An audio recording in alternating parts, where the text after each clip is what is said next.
Greetings, my fellow truth seeker. Are you ready to step onto your path and discover the hidden truth behind your reality? Are you prepared to expand your mind and go beyond the matrix? Good. Join me and welcome to your fate.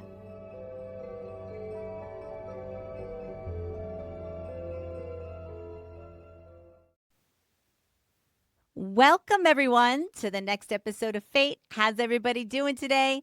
On today's show, I have author, intuitive, host of her own podcast called Real Life Angel Encounters. She has a book out called Real Life Angel Encounters. I have Christi Clements Hoffman here today, gang, and we're going to be discussing conversations with the other side, lifting the veil, what's beyond.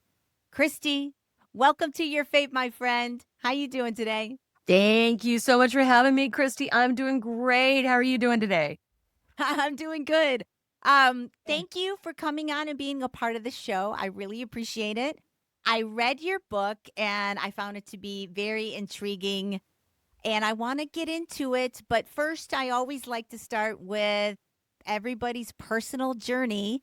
And can you tell me what your spiritual journey was, your awakening, how you became to know that you were an intuitive, that you were a channeler? I'd love to hear your story first. So my origin story.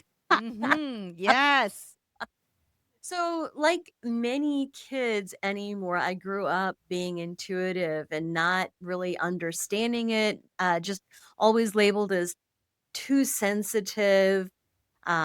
I saw my first ghost when I was just a baby. My dad was a night watchman at a big rambling 1930s era high school here in Kansas City. My mom was an x-ray tech. She worked nights. He worked nights.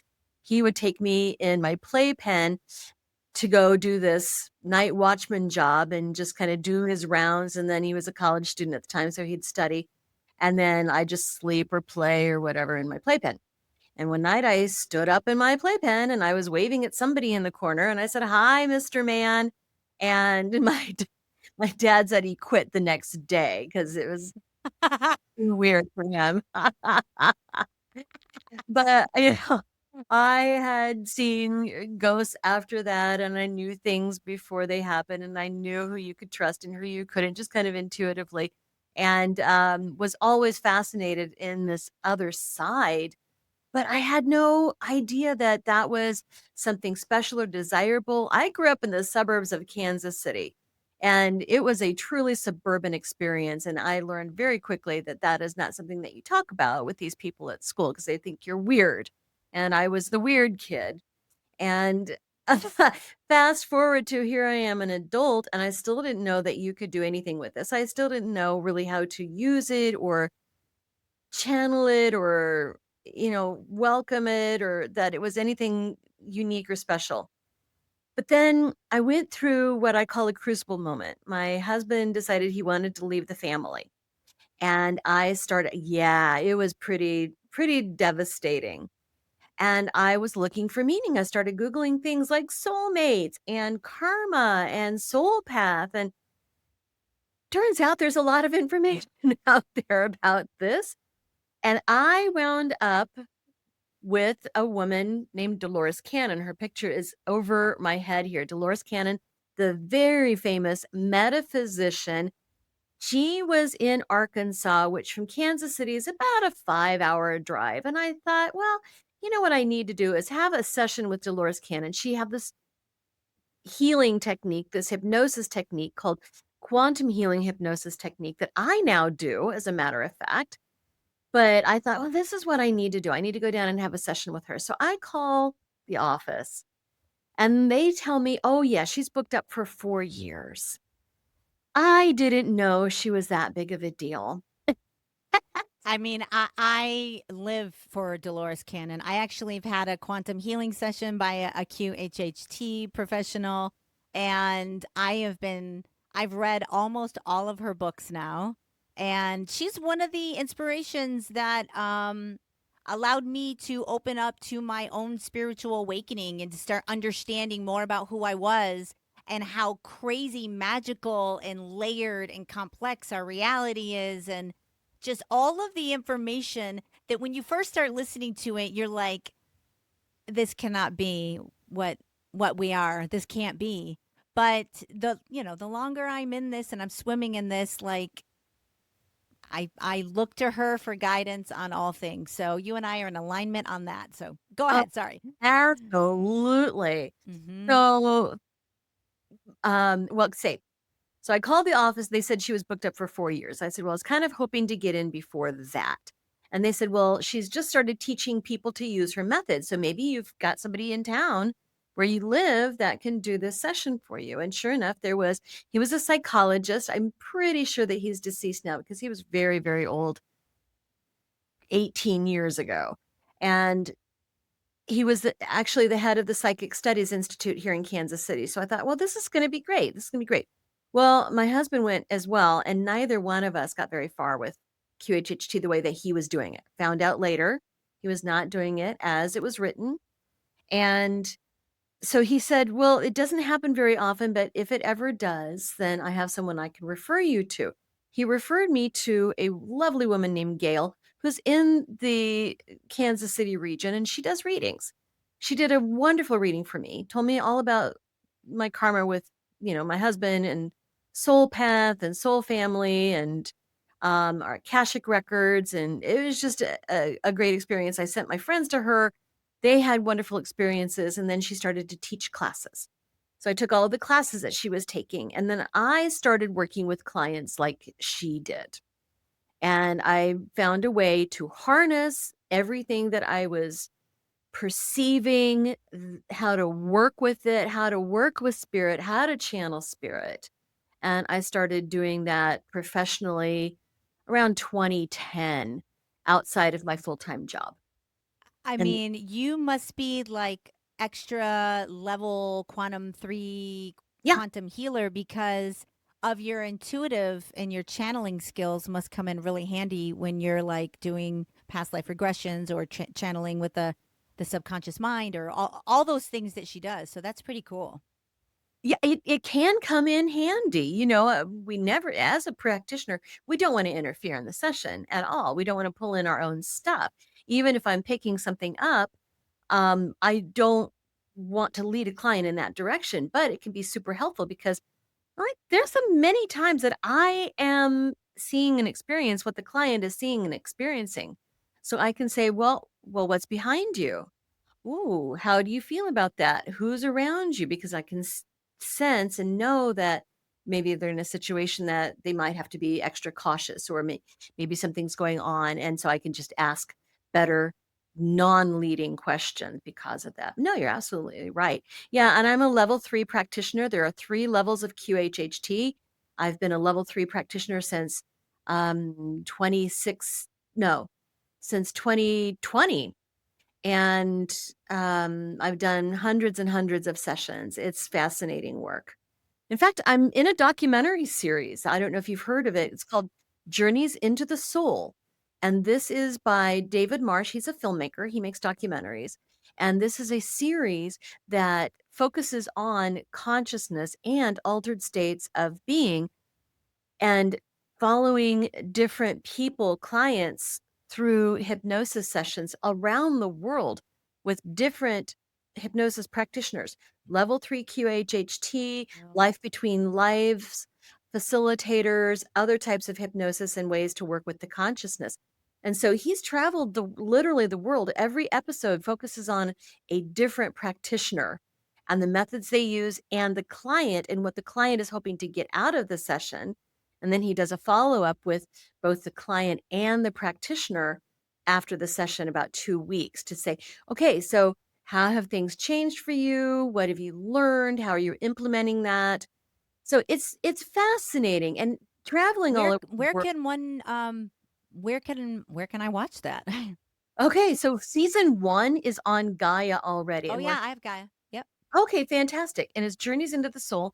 Season 2, which I am in, we're hoping that it's going to be picked up by Gaia as well. And then it's going to be on Amazon.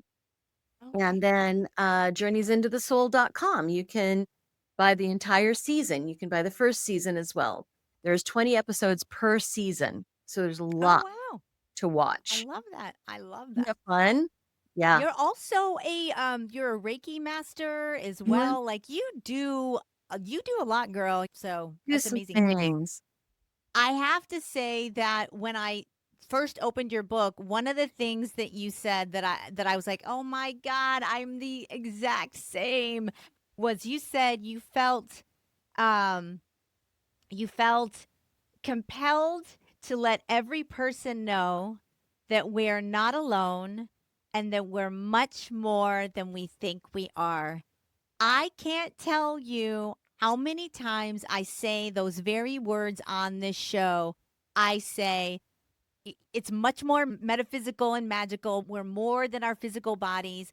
And I have that same compulsion to sing it from the rooftops, to awaken people up, to raise their consciousness, to get them thinking with a different head on their shoulders or lens in their eyeballs, and open their minds. So I was like, oh, me and Christy are gonna get along great, because that's exactly how I feel about this show. Like, hello, we are so much more than we think we are. We're so much more powerful. We are co-creators of our universe. Yeah. There's just, it's so it's nice to be with such a like-minded soul, my friend. So there you go. Yeah, I do consider it a compulsion, much like Richard Dreyfuss in Close Encounters of the Third Kind, where he feels like he's got to create this devil's tower in mashed potatoes or mud or whatever. I'm like, I've got to tell people and let people know about this. I mean, even going with your book, there's so many people out there that have their own story where a loved one has given them a sign, or an angel has helped them along the way when it was absolutely out of a miracle situation. There's no other way, there's no other explanation for it to. I mean, I am kind of surprised that it's not more accepted at this point and it's not more mainstream at this point. But it's really not. It's still very woo woo. It's still very unaccepted, completely not even taken seriously by the scientific community whatsoever. Like, you can just forget about that whole realm of the world. So, we need people like you and me to like ring that bell, man, and be like, "Come on, kids, get on the train. It's a good ride I over here." I agree. You know, though, I do feel like the scientific community is kind of catching up with us. They're acknowledging quantum physics actually Yes. works. They're Yeah. acknowledging that the body has an innate, way to heal itself. I mean, slowly, baby steps, but Yes. we got to keep preaching the gospel, girl. We do. It's still too fringy for my taste. I wanted to become more like an accepted part of our natural being of who we are, is to communicate, I think, with different realms, with beyond the veil, with other dimensions, however you want to say it. So let's get into your book a little bit. You talk about the various types of beings that we have, that are available to us for communication opportunities. You talk about guardian angels. Our loved ones obviously always are there with us when we are in need. Um, your higher self, entities. Can you go into what's out there for us to interact with in the different spiritual levels of who we are? 100%. Well, first of all, we never come into this world alone. We think, we're born alone, we die alone, and that is not accurate. We come into this realm with a team. That team is comprised of our guardian angel, because everyone has one, an archangel, because everyone has one. But then other members that can come and go. They might come in for a season, they might stay a while. Some of them could stay with us our entire lives, but we can call in anybody as well. So we come in, we've got a team, we've all got a council, we've got folks on the other side that help us that are on our soul team. And part of our soul family that may not be incarnate right now, because we have many members of our soul family that we're incarnate with, moms and dads and brothers and sisters, extended family, friends, coworkers even can be part of that group. But we've got another set on the other side, and they'll come with us too. So they're their role, their whole function is to help us, learn, help us grow, keep us safe, keep us company, nudge us. They cannot interfere, so they cannot step in and just fix things for us. I mean, they could, but they generally let us make our own mistakes, right? Just like a loving parent. Sometimes you got to let your kids make a mistake every now and again because that's how they. I've made plenty. Yes. Yeah.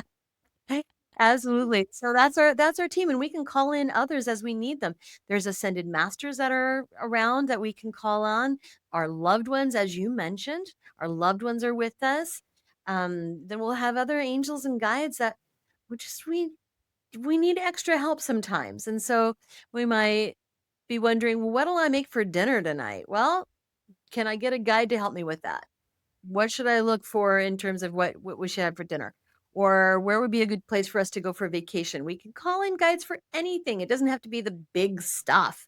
It can be small stuff too. One of the things in your book, you were talking about if you're having problems with real estate or finance, if there's like specialty guides out there for just about every single niche in your life that are big things down here in the 3D plane that we have to deal with. And I didn't understand that. Like I was like, oh, I didn't understand that. So super We can call interesting. it.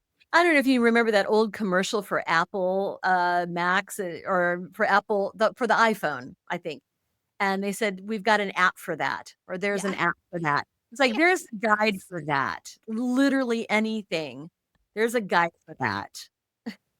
I got certified in something called emotion code. I don't know if you are I familiar with do it. know about emotion Yeah. code. It is powerful. Yeah, I got certified in that a few years ago. Now I don't practice as far as like out there practicing, but I have health issues, so I was using it for my own. Mm-hmm. But I Yep. have it's the first time I'm saying this out loud, but I kind of have morphed it into there's several different muscle tests that they teach you that you can use all over your body. There's lots of them, but I use the sway test a lot, and I will get into a calm, centered place, quiet, and I will tap in, and I will start having kind of communications with my higher self, and I'll test it, to like who am I speaking with right now, and you can test it, and you can get right and wrong answers. It's very fascinating, but I've started using muscle testing to kind of tap into my higher self, and it's working. I It's giving love me that. answers. It's kind of nuts, but like I don't know. I've gone through a lot of iterations and weird spiritual stuff in the last few years when I've had my own awakening, and I kind of feel like I'm becoming more and more intuitive, more and more open to that type of energy being around me, communicating with it. It's kind of exciting. You're not alone, Christy. There's so many people who are just leveling up in a way. Yeah. And, I talk about this in the book that during COVID, we were all challenged to go inside our four walls. But really, the point was to go Yeah. inside ourselves. And a lot of people did. They started pursuing hobbies that they had always wanted to, but never had time to. They started taking classes that they always wanted to take, but just never had time. They started going to YouTube and different people who were channeling and giving information, like Dolores Cannon. Yeah. Yep, And yep. they were starting to discover some things and make some realizations for themselves and about themselves, and learning so much more about not only the physical world and the physical air quote reality, but the greater realities. And so I Right. called it a post-COVID awakening, that Yeah. people came out of this and just up leveled. And I feel like that's continuing. And that's where the Real Life Angel Encounters podcast came from, was that Oh. whole thing. And my guides started tapping me on the shoulder, like in the second year of the pandemic, saying, "You need to go out there and tell about us. People need to know about us and how we can interact with everybody." And I said, "No." I said, "No, I've already got a podcast. Thank you very much." Because that's what they said. You need to have another podcast. I was like, "No, thank you." And I said, I had already done a whole series on YouTube. So on our YouTube channel, my YouTube channel, I did an entire year. Every week I focused on a different archangel or ascended master. It's called 52 Weeks of Angel Connection on YouTube. And I said, I've already done that. Does that count? And they said, no, no, you got to do another podcast. I was like, no, I'm a single mom and I've got a busy practice. And so anyway, they finally just kept at it until I said, fine, okay, just, if you want me to do this, you've got to show me a way to do it. And they said, well, there is this podcast called the Campfire Podcast. And this is the great Jim Harold, who I just dearly love. He's been such an inspiration and such a great support. But he had a podcast that was, I liked the format of it. People called in and told their ghost story that you might tell around a campfire. And it's a virtual campfire. People told spooky, scary stories. And I realized that people have uplifting stories as well. We all have encounters with a loved one or a near miss or some sort of synchronous event. And how wonderful to tell those positive stories. So it's a podcast for people who love the positive in their paranormal and who love their spirituality with actual spirits. And there's a ton of people that have experiences. Yes. Let's get into some of the stories that you have in the book where people are being assisted by either an angel or a guardian. Can you tell a couple of the stories where an angel steps in and saves the day in the most profound, like puzzling way? Like you had a few of those that were really good. Yeah, there's some good So many. stories in the Yeah. book. So Yeah. the podcast became a book. And I took the best of the best and put them in the book. And the book is going to be a series, as a matter of fact. And then Oh. we can listen to new stories all the time on the Real Life Angel Encounters podcast, which is out every other Tuesday. So, let's see some really good stories. There's a woman named Mara, and rhymes with Sarah, and she had moved into a townhouse, and there was a set of stairs going upstairs.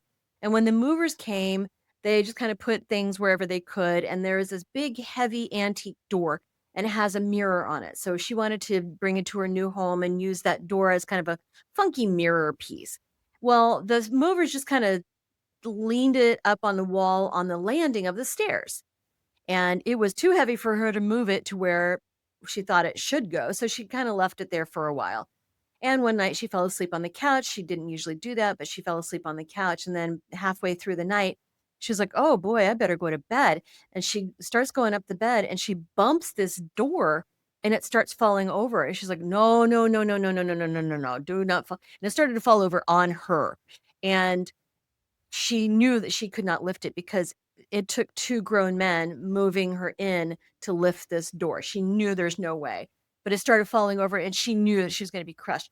So she reached up and she just picked it up and put it against the wall. She went upstairs. The next day she thought, there's no way. Because she just lifted this thing and just lifted it and set it against the wall. She said, no, that can't happen. She went downstairs the next morning and she like moved the door. It's like, no, it weighs a ton. Yeah. And she still couldn't figure out how it happened, but she felt that someone was helping her. She literally felt that someone was spotting her and lifting this door into place. So that's a really cool story. Sometimes we'll get superhuman strength. Now, Yeah. this is not in the book, but it is a recent story that Okay. been on the podcast. So another story of superhuman strength. This woman had written to me and she said that she and her, I think it was her sister and brother-in-law, had gone camping one weekend. It was not too long after their mom died. And they were all missing her and thinking about mom. And they had a truck with a trailer on it pulling all their camping stuff. They're on the highway. The trailer comes loose. It starts weaving on the highway and then flies off and starts sailing down the road. Luckily, it didn't cause any wrecks. But they thought, oh my gosh, what am I going to do? And they're pulled over, and this guy pulls up behind them, and another truck comes up. And he says, hey, y'all look like you need some help. And they said, yeah, the trailer just went flying. He goes, let me go get it. He brought this trailer up. He lifted their truck, put the trailer under it, and set the truck down on the trailer. Oh my word. What? Isn't that crazy? And he said, "Well, you were in luck. I was just going down the road to see the horsies." Who says horsies? Nobody. Except this lady and her sister's mom Oh. used to call them horsies all the time. That's just gave me chills. I know, I've got chills too. Yeah. Yeah. And then they turned around to thank him, and he was already on his way. So Yeah.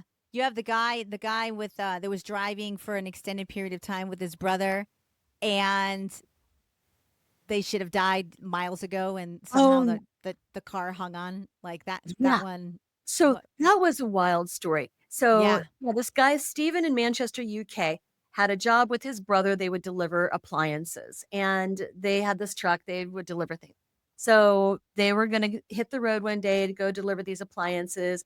And he goes to pick up his brother and he just feels like this overwhelming wave of sadness, but he has no idea why or what it's about. And he's just, his eyes are just tearing and sobbing. His face is sobbing without him even understand. Like, am I crying? Why? What is this? And his brother said, "Are you okay?" He says, "Yeah, but I can't stop crying. It feels like there's a funeral or something, but I don't know what this is." And the brother said, "Okay, well, allergies? No. Did you change your cologne or hair products? Or maybe that's an allergic reaction? No. Can't imagine why." And then they made a stop. They got off and they delivered the appliance and the crying stopped. They get back in the car and he's crying again. And this continued a few times. And then they're on this road, kind of winding road through the countryside. And this was in Scotland, I think. And winding through this road. And he's crying so hard, he can't even see at all. He can't see the road. It's like dangerous thing. And these twists and turns are pretty treacherous. So he pulls over onto a shoulder and discovers that the wheel is being held on by one lug nut. If they had taken a corner, they would have been dead. Yeah. Yeah. Yeah. Yeah. Yep. So, we talk about our angels are there to help us and protect us. And the thing is, they don't usually swoop in unless it's not our time to go. And we're in a situation where we could. Yeah. They might swoop in for that. Well, it leads me to the next couple of stories that I found were like really like next level. The is it the Cookville or Cokeville story? The Cokesville Miracle. miracle The and Cokesville the Miracle. yeah, and the Joplin Butterfly tornadoes people. with the Yeah. butterfly people. Ugh. Exactly. The common thread with the kids seeing these entities, I do think that children maintain the ability to look through the veil up until the point where we just program it right out of them, like through our schooling and stuff. But there Right. is, I believe, something about children still being able to connect spiritually with other dimensions until they get, till we beat it out of them. Everybody has friends when they're young that nobody else can see. Those are spirit like entity angels, things that kids actually connect with, and they just get tired of people saying stop talking about it. And then they lose that ability to make that connection, which I think is such a travesty, man. You're Yep. absolutely right. These kids are coming in. All of us have these abilities from when we're born. We all do.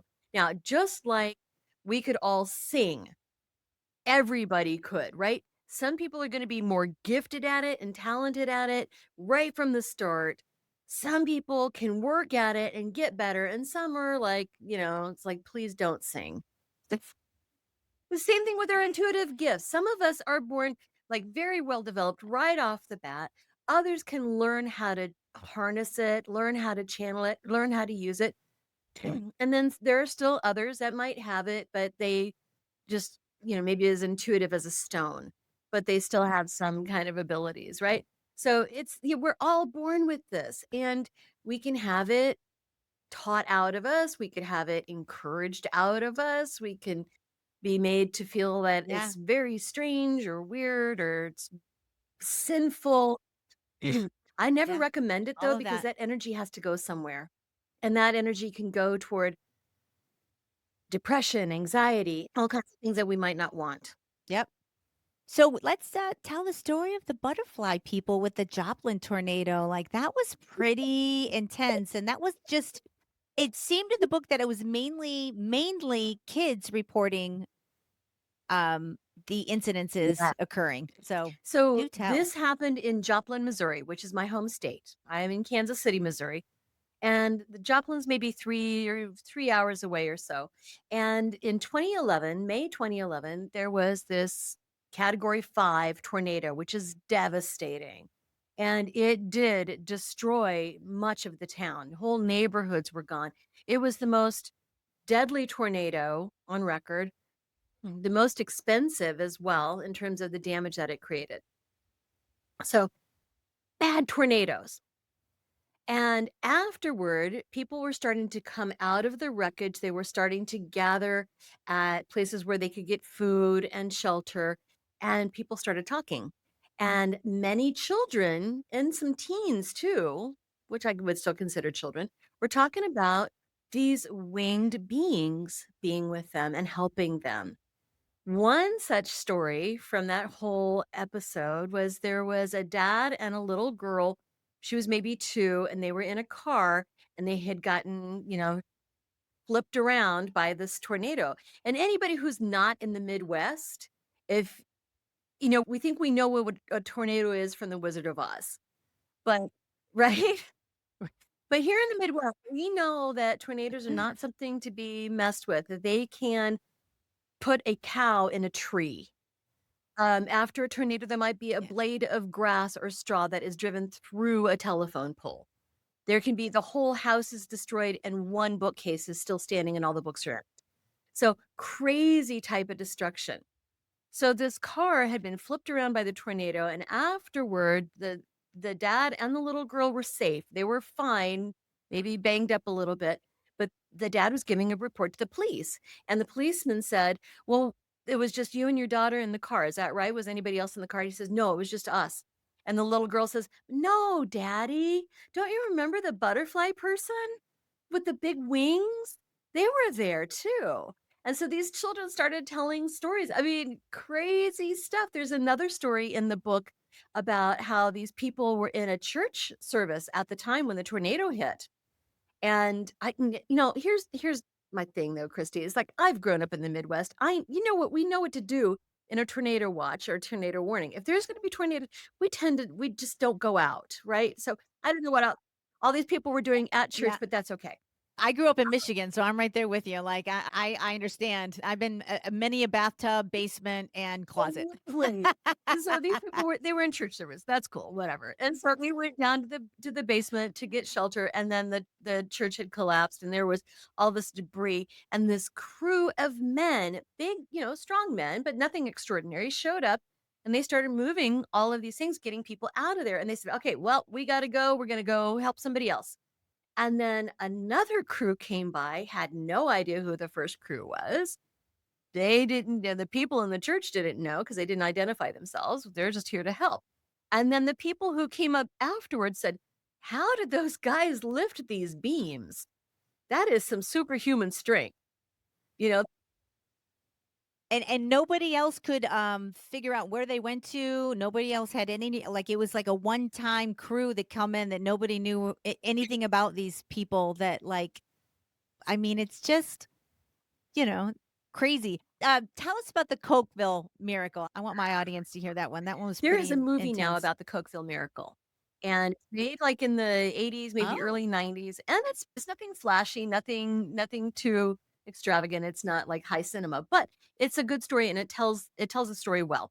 So the Cokeville miracle, there was this madman had written a manifesto, planned to take an elementary school hostage. So he and his wife, well, this gentleman actually had been on the police force earlier in the town of Cokeville. He had been dismissed, and then he wanted to go back and go figure, ugh, right?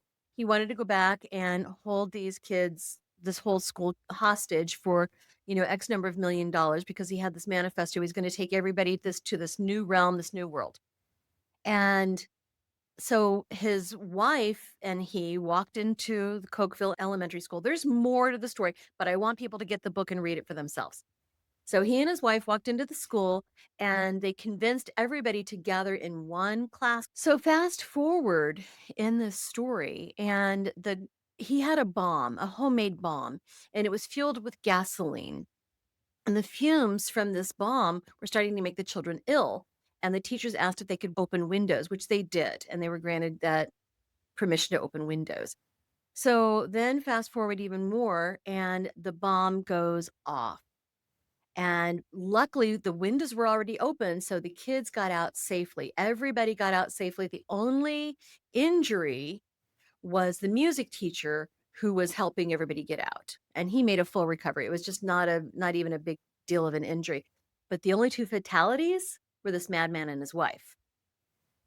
Afterward, the children started talking about the angels that helped them, that there were all these beings who came in, helped them get out. And then there were angels that came in and took all of the shrapnel from the bomb and carried it up through the ceiling.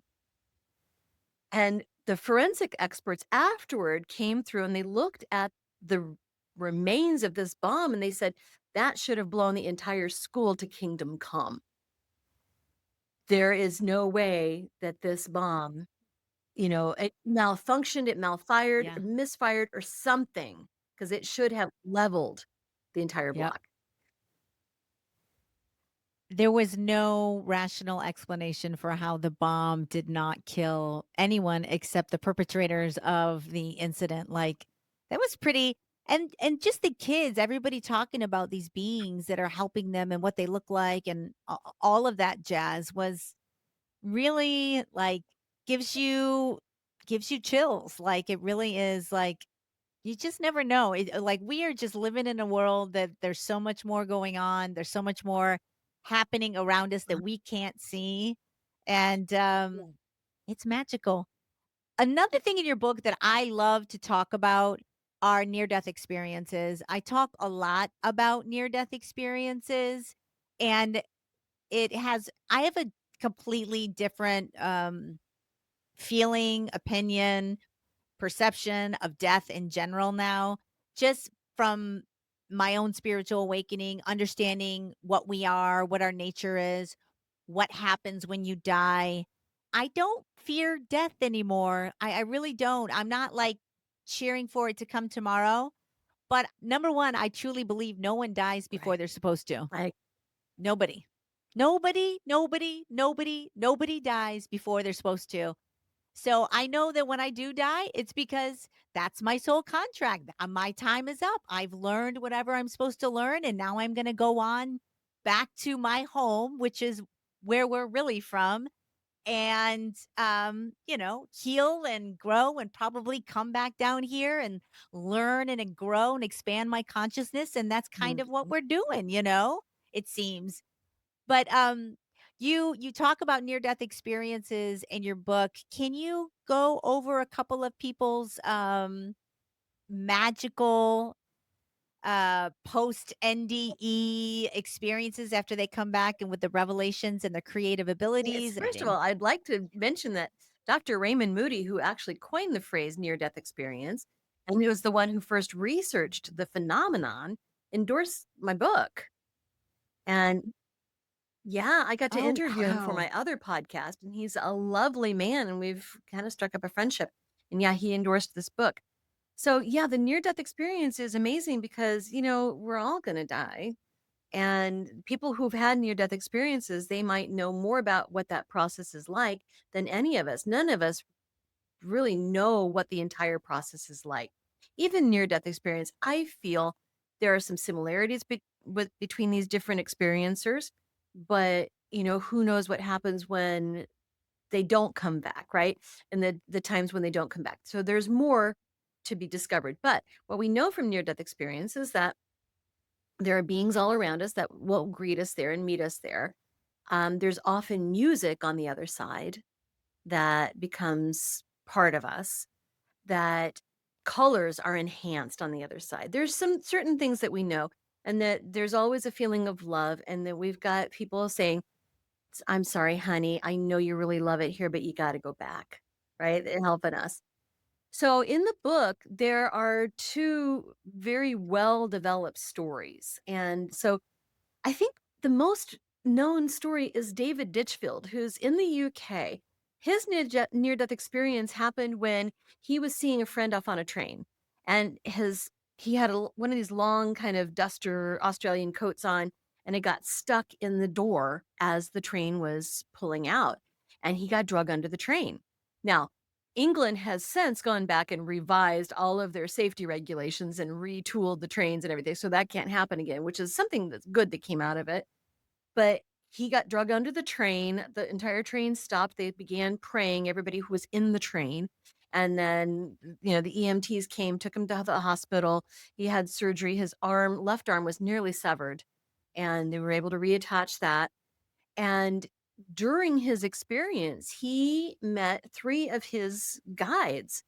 They said that they laid him on a slab of like stone or marble, and these three beings were working on him, healing him with their hands. One of whom seemed to be the main character of these three. And he said that it was just a dude in a black t-shirt and jeans. He's like, that's the angel I get? It's somebody in a black t-shirt and jeans. In fact, that's what I call the story, is Angel in a black t-shirt. And that Yep. he describes him so beautifully in the book and on the podcast.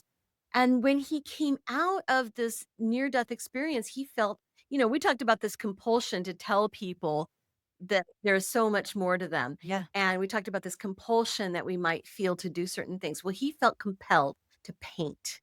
Now, and I'm not talking about a little picture like this. I'm talking about, like a 6-foot tall canvas. He was compelled to paint these beings that he saw on the other side. And he didn't stop there. He just like was a madman painting. He also started composing the music that he heard on the other side.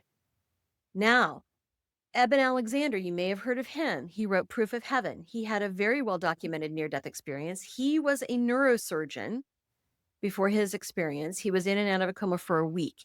He came out of his near death experience. First of all, talk about F.A.T.E, fate. He was an atheist before his experience. Afterward, he's not, and he is feeling compelled to tell everybody about the afterlife. And he feels, Dr. Eben Alexander feels compelled to recreate the music and the frequencies that he heard on the other side. So he started this foundation and this website to do just that. So back to David Ditchfield. David Ditchfield also felt compelled to recreate the music that he heard on the other side. And he knew maybe 3 chords and was in a punk band before his near-death experience. So he had never did anything like that. His brother-in-law gave him a keyboard, and he started noodling around and started composing something. And he's like, no, it needs to be bigger. It needs to be for an orchestra. It needs to be like a symphony. And so somebody gave him a computer and some software that he could transpose what he's writing into music that an orchestra could read. And he wrote a symphony. So people said afterward, so where did you study? You can't have written this without having years of study and training to how to write. He's like, I didn't. I don't know. I just kind of wrote it. And he's since then written other symphonies as well. And he's been pretty prolific with the writing and the painting. So he came out of that with profound changes. I think part of I have a theory that like a lot of highly creative people, I think, don't know they're doing it maybe, but are sort of channeling a higher self dimension thingy that allows them to have these things that we can create and do, whether it be writing a symphony or painting or singing or being an author. Like, I do feel that level of creativity is coming from somewhere that's not in our mind, that is coming from a dimension that is being somewhat channeled to us from a higher sense. It feels like that to me. And it's common for people to have near death experiences and come back with profound gifts, whether it be creativity or I interviewed a woman, Kimberly Meredith. she can lay hands on people and heal them now, and she had 2 near-death experiences. So it's like when you go over to that side and you come back, I think you get some of the magic dust on you for good, and it lives with you forever, and from what I understand, once you have a near-death experience, that you can transport yourself back there mentally and remember every single little Yeah. detail, a lot of people say, Yeah, which is David said that. fascinating as He said well. he was afraid he was gonna forget Yeah. everything, and he says, like, he hasn't. He hasn't gotten 1 second of Yeah. it. Yeah.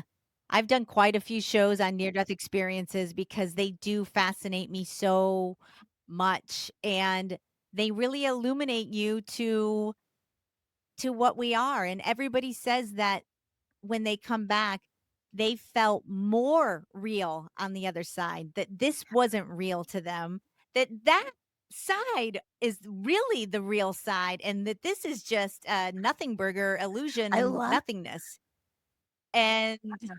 yeah, it's really, uh, you know, just blows your mind because human beings we're so into the minutia of our everyday, and we're so hung up on things that we shouldn't really even be on our plate at all. Like we just worry about things that don't Right. matter, quite frankly. And a lot of people that come back from the other side say just that like we have lost sight of what we're doing here, that we get caught up in the stuff that doesn't matter, that's not why we're here. And it's only when somebody gets a taste to the other side and understands, oh, that's what I'm supposed to be doing, or that is who I am really, or oh, this is what life is really, that you're able to come back and look through a completely different lens and transform your Right, life, absolutely. basically, Yeah, you and know? we get there through hypnosis It too, which is interesting. Come out of these, Yeah, spiritual hypnosis sessions, just profound realizations and profound changes. You talked about the experience of it feeling more real than real. The that out there is what's real. What we're living here is an illusion, which is true. Now, how many of us have had a dream that felt more real than real, especially if it involves a loved yeah, one on the other side? So when we have yeah, those dreams that feel more real than real, I feel like that's actually happening, that is the real. it's true, and when you have, like, a precognitive dream, it really does twist your mind on the question of, like, what is time then? The concept of time always racks my brain. From what I understand, there's linear time down here, but once you get outside into the spirit world, everything is happening at the same time. There's no linear time, and I have a hard time wrapping I my totally brain get it. around Well, that one. Dolores Cannon, again, she said, humans are the only ones who could take something that cannot be measured and quantified and find a way to measure and quantify it, right? So, Doctor Who, my favorite doctor was David Tennant. He was the 10th Doctor. He was amazing. And he said it's like timey-wimey, wibbly-wobbly stuff. It, it's not it's not in a line as we were taught in 3rd grade, where the left of the line is the past and the Yeah, yeah, right yeah, of the time is the future and the middle is the present. It's yeah. not like that at all. So my guides explained it to me 2 different ways. The first way they explained it is that it's like your radio in your car, like back when we all had, radios. I don't know. We used to have the radio around here. Anyway, so it's like the radio in your car. All the stations are playing at the same time, but we use a tuner to listen where we want to listen to it. That could be the oldies station. It could be classical station. It could be the Yeah. new age station, wherever we're attuned to. And they said time functions the same way. We're just collectively agreeing that we are here. Now, why would we want to do that? I don't know, because it's kind of dense here. I don't wanna be here. But here we are, and here we must be, because we've all agreed to it. Now, the other way that they explained it to me is that, because I was like, yeah, that's really, really cool. But how do you explain things starting and stopping all the time, and life and death and birth and all of these things? They said, okay, well, think of it this way then, that it's the biggest multiplex you could ever imagine. All of these movies are playing at the same time. And you could go into one movie and you could walk in at the beginning of the movie. When it finishes, you could walk into another movie that's already playing. You walk in the middle of it. and that all of these things are playing at the same time, but we can jump around and catch them in various stages. I thought, I like that analogy. Yeah, I can get on that train. The movie analogy. I actually work in the movie industry, so I'm like, oh, I can get in that. That one I vibe with. That right? makes sense to me. You know, Thought that so makes sense too. to me for sure. Um, yeah. How about one of the things in your book? You talk about ascended masters. And I didn't know that there Oh were my that God. many ascended masters, and I didn't realize who they were. Can you just go over the concept of ascended masters and where are they in the hierarchy of angelic beings, and what are they doing? They're kind of a mixed bag, as I like to mention.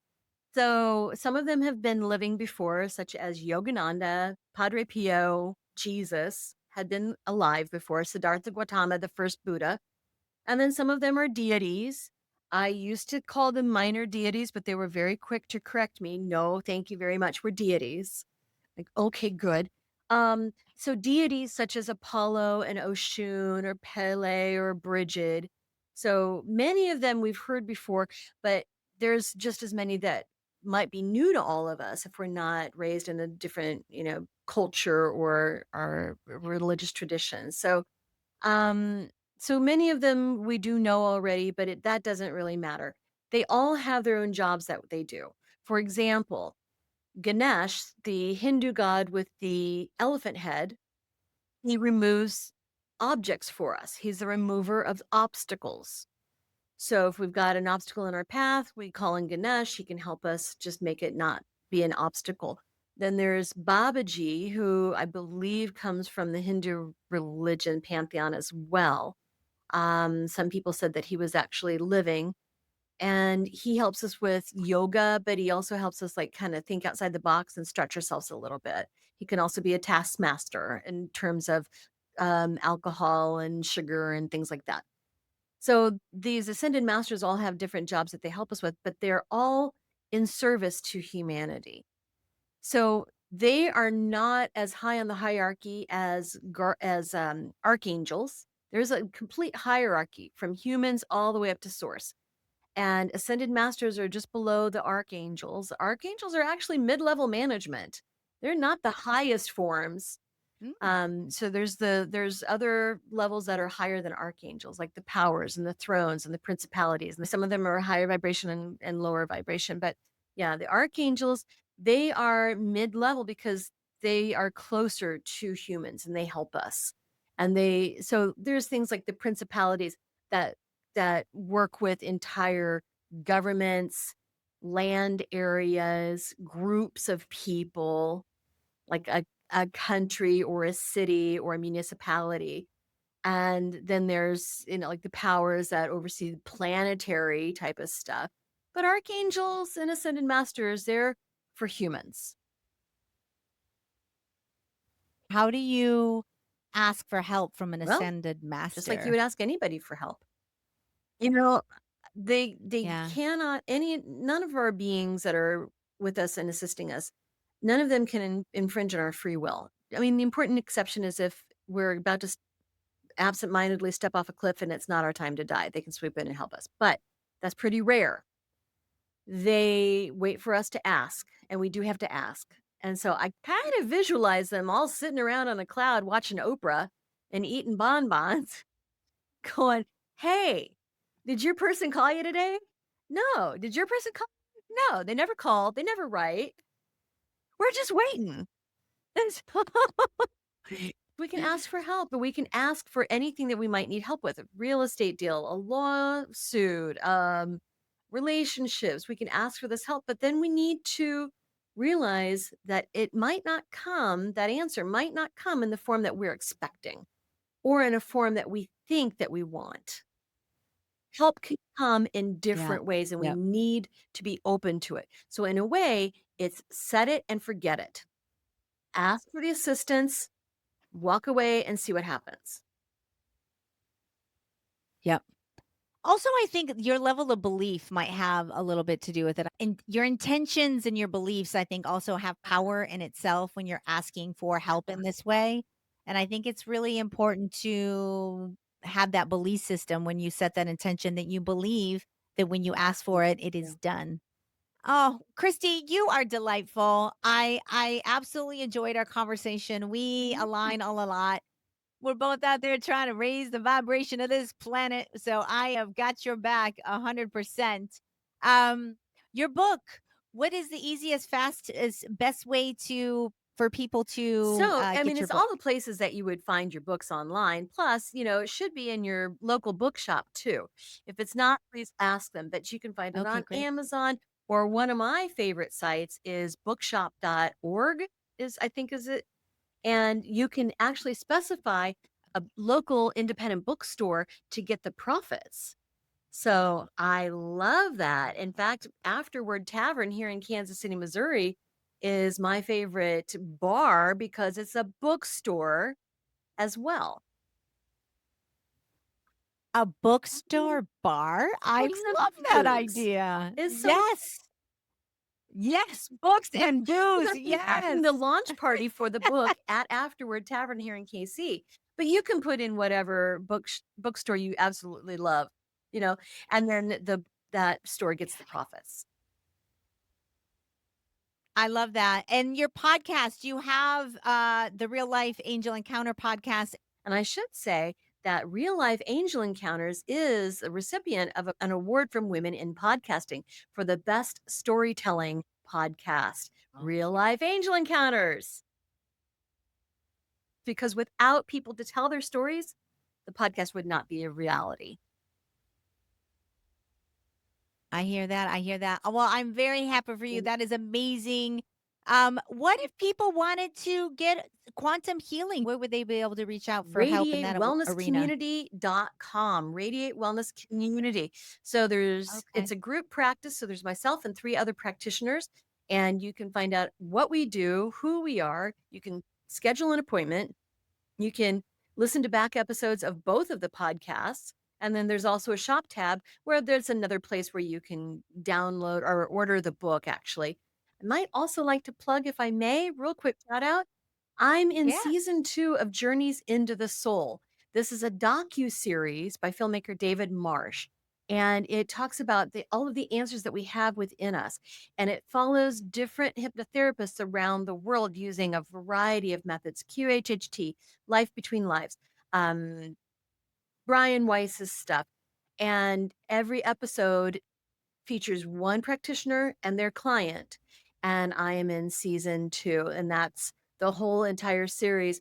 And they can watch the entire series, first season, second season, journeysintothesoul.com, also on Gaia or Amazon.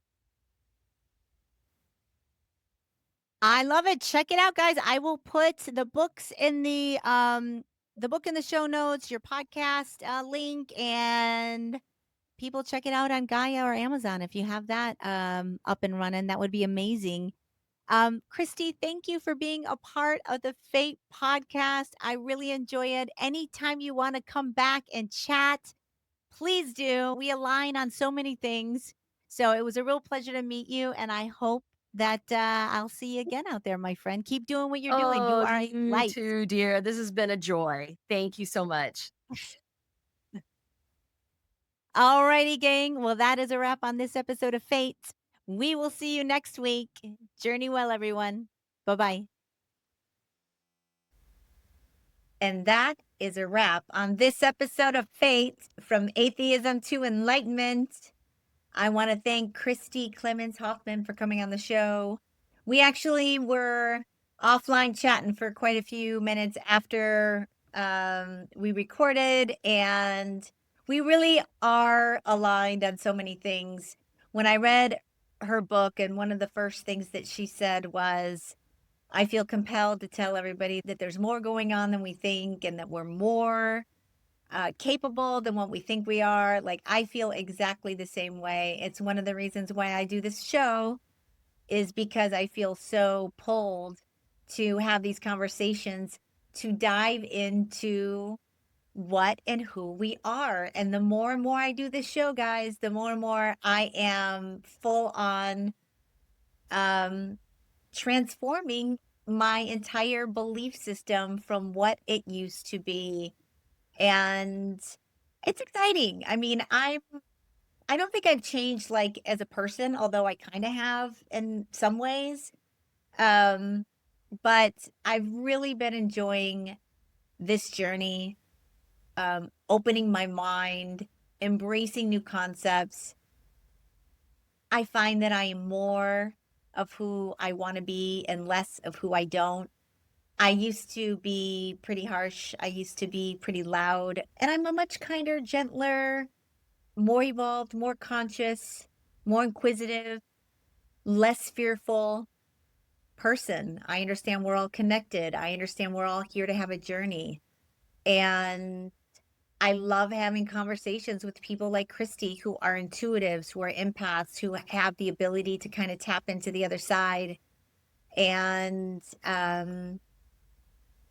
get confirmation of these things that I only read about, that I only talk to people about. If you're watching me on YouTube, I'm in Atlanta. I'm in my office.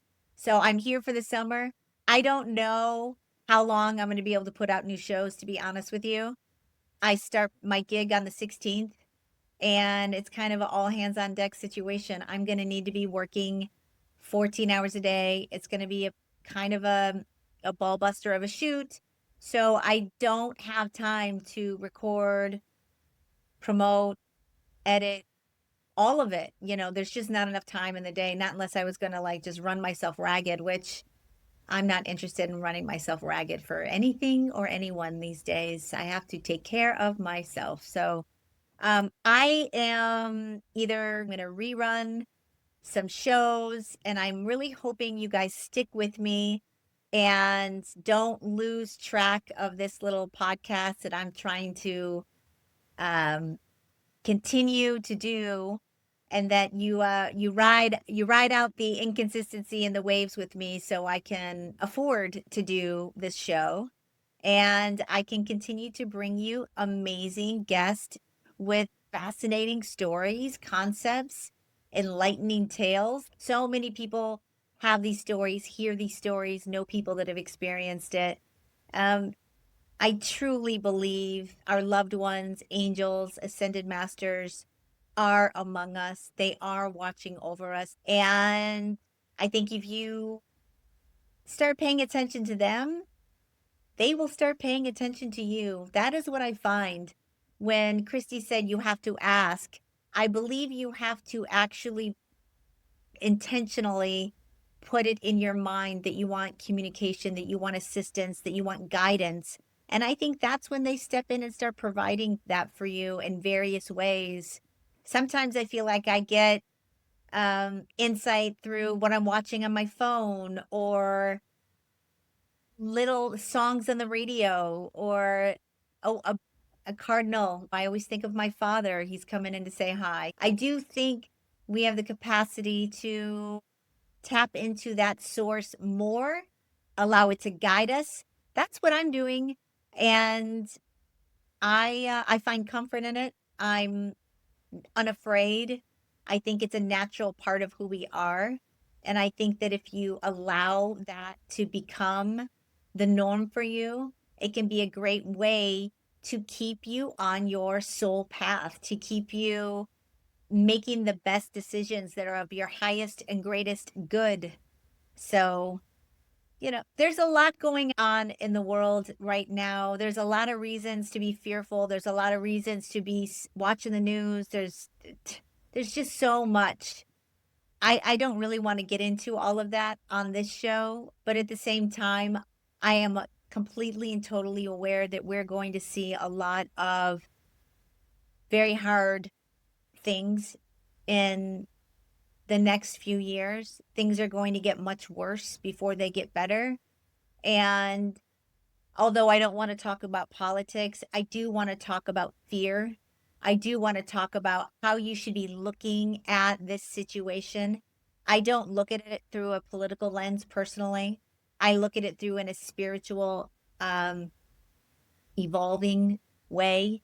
I think we're in the middle of a spiritual awakening. I think that there is a lot of chaotic energy in the universe, definitely in our world. I think there's greater things going on than than the political circus that we see on the news from every aspect, everywhere on the planet. It feels like there's some sort of ridiculous circus going on. And it's going to be a bumpy ride, folks.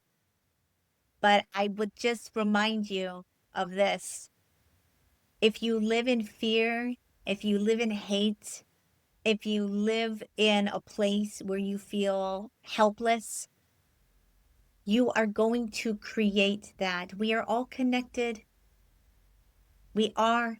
Your energy transmits. It will attract what you send out. And if you are vibrating with anger, fear, hate, you are going to add to the negative energy that we're already seeing in our existence. The level of fear, the level of hate is becoming pretty epic out there.